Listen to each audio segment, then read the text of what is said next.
topganga $100. Nargiz opa, hayotingizdagi eng qiziqarli voqealarni aytib bering. Hayotimda qiziqarli voqealar juda ham ko'p bo'lgan.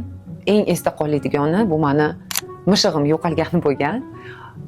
Biz qish payti etajda turamiz, yoz payti hovliga ketamiz. O'sha paytda mishig'im olib ketganda, mishig'im yo'qolib qolgan. Topolmadim.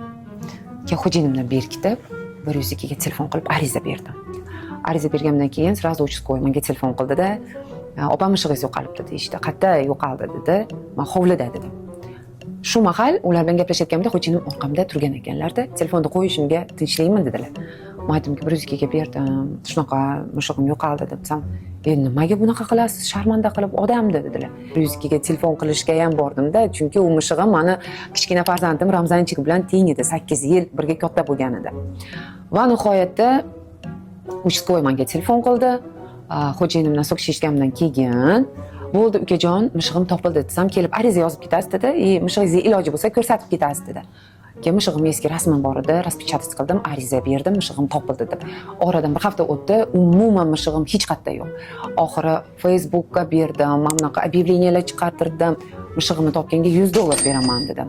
Instagram bormi, Facebook bormi, hamma yo'qqa berdim. Объявлениyalarni Farg'ona shahar bo'yicha stolbalar bo'lsa, hammasiga yopishtirdim. Oxiri menga bitta bola telefon qilyapti. "Opa, xavotir olmang, mishig'ingiz menda, chunki men ham mishig'larni yaxshi ko'raman. Yo'lda bo'yda ketatsam, yo'lda prям mishig'ingizni ko'rib qoldim, ошейниклari bor ekan. Men o'yladimki, bu домашний mishig' deb uyga olib ketdim. O'sha mahal mening mishig'im homilador edi. Opa dedi, "Nech pul berasiz?" dedi-da.